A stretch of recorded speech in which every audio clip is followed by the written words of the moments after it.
For today's video guys, may gawa sa MacBook guys. Suzuki Smash. Wirings muna po guys.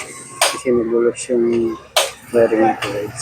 Kakabitan na kami bagong ilaw. Hindi na yung ilaw niya sa guys. Kaya papalitan naman.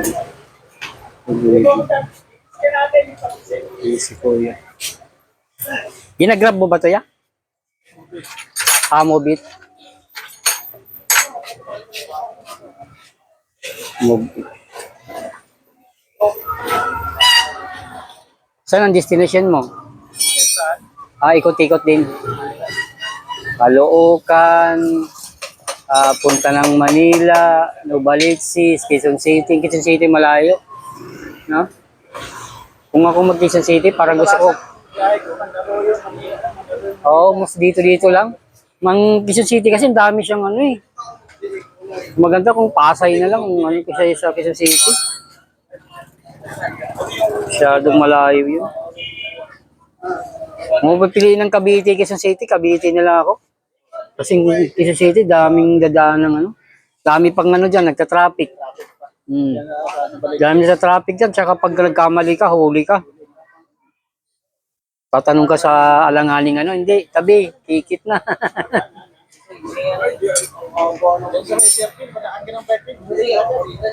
May mga strike na ano.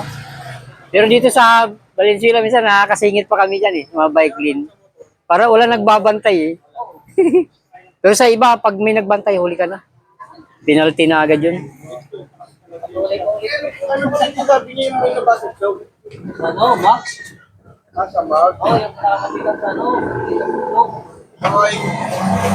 Binilding namin yon ng ano, stainless.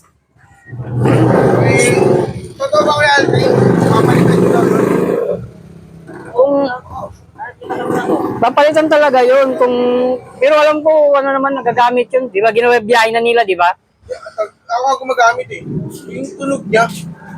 Hindi yung bearing noon, walang problema doon kasi pinatan na yung bearing. Di ba ipapasok yung axle?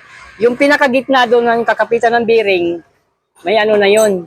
Yung matigas na yun, Mac, di ba? Matigas na yung kasi kabila ng axle noon eh.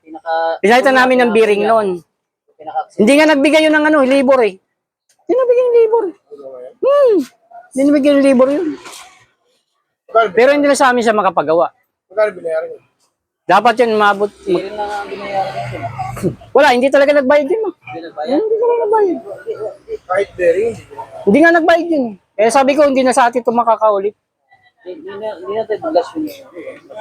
Hindi nagbigay ng ano, Pumunta pa rito yan, di ko pa namin nadala yung ano. Tinanong namin yung nabasag.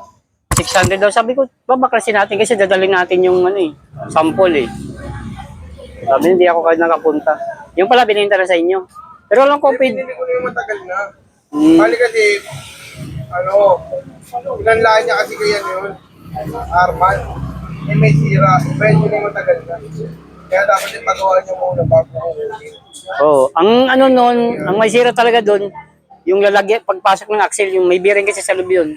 Doon na yun dadalhin sa sa e-bike na yun. Yung nabiyak, pwede naman palitan namin eh. Pero pag napalitan na namin yung magbabayad na siya ng libo, ang ano namin. Hindi niya nagbayad yung kahit piso. Hindi na siya sa amin makapagawa. Lahat ng pagod nila, tagal ng ginawa yun, kalahating araw. Hindi nagbayad yun.